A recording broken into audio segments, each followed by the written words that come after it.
I love cheese. I have a cheese fetish, so to speak. That same feeling that you get when you spy your school crush across the room. Your heart beats faster, your heart rate goes up, your pulse goes crazy and you get short of breath. That's kind of what I do when I see cheese, so no self-control whatsoever.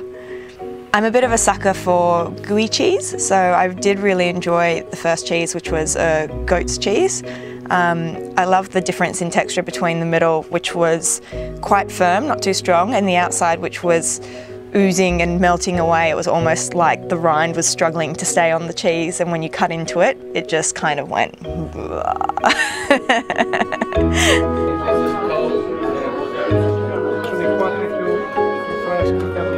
So a couple of highlights yesterday. One was we drove to Barolo village, which was beautiful, but then on the way there we stopped at a little stall that had popped up, and the gentleman there was selling cheese, and we didn't understand a word he said, but he force-fed us, and that was fantastic. In Valgrana, nelle nostre vallate piemontesi. That's so good. Questo è latte. Bundamat means Sono tutti i nomi che gli abbiamo dato noi. So this is translates to crazy good blue cheese. Digli che sono tutti i nomi che So the truffle hunting was really interesting, other than the fact that there were lots of puppies. I thought that the way the owner trained the puppies by shoving the truffle in their mouth like it was a tennis ball, and yet these puppies didn't realise they're practically playing with what I would consider black gold. He's quite dependent on these dogs for truffle hunting, because without the dogs there are no truffles. Now unfortunately it's not the right time of year to go hunting for white truffles, but that doesn't matter because all through the year you can get the black truffles, so we're about to go and find some.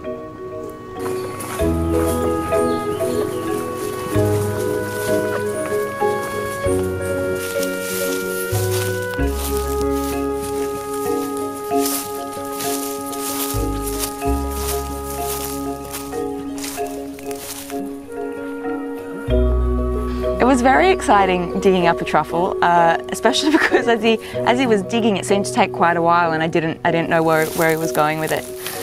Look at that! I may not be in appropriate truffle hunting gear, but it's okay because the dog does all the work.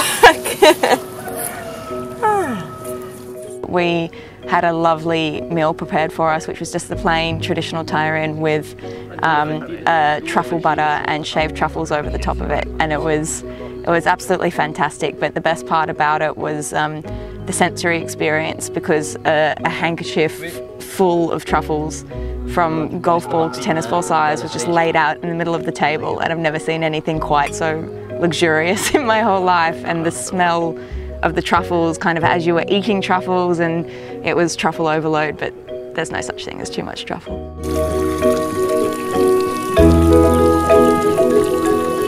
So we're in a little restaurant that is quite well known in the area, and everybody who comes here for their tayarin, which is the local specialty. It's pretty much translates to angel hair pasta, so it's very, very thin, and it comes from the dialect word tailler, which means cut. So they fold it up and then they just chop it very, very finely. And I'm about to cut it really poorly, I'd imagine, but I'm learning from an expert, so that's okay.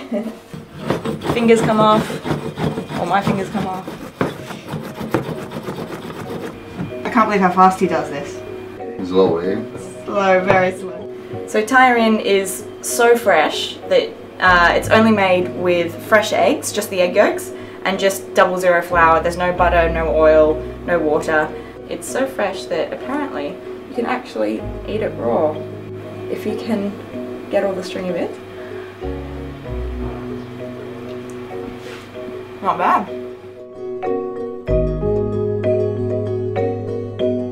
This morning I had, I think, one of my favourite experiences so far. I was allowed into the kitchen of a local legend called Cesare by, he owns a restaurant of the same name, and it's a tiny little place in his home, and he's a fantastic character. He has these big black frame glasses with red arms, and they match his little red necktie and his red wristwatch as well. Although he kind of moves around like a man of his age, 67, should, somehow he is incredibly speedy at the same time, moving from pot to pan, chopping this, scooping a bit of broth out of something else and putting it into another pan, and just creating absolutely amazing food that uses all the normal ingredients, nothing fancy, but then he creates these amazing, really vibrant, colourful dishes which actually reflect what he does in his spare time. He's also a painter. Interestingly, in his studio, he just has some ladies' bras hanging around, as you do when you're Italian and love women. I think it was a form of inspiration.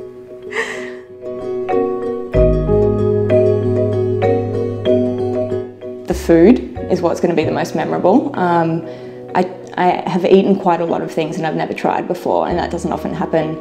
Last night especially, when we had our last dinner and it was a beautiful panoramic view, I had to order my last kind of crudo and had some porcini risotto and things that just I don't think I'll ever be able to replicate quite the same way again at home.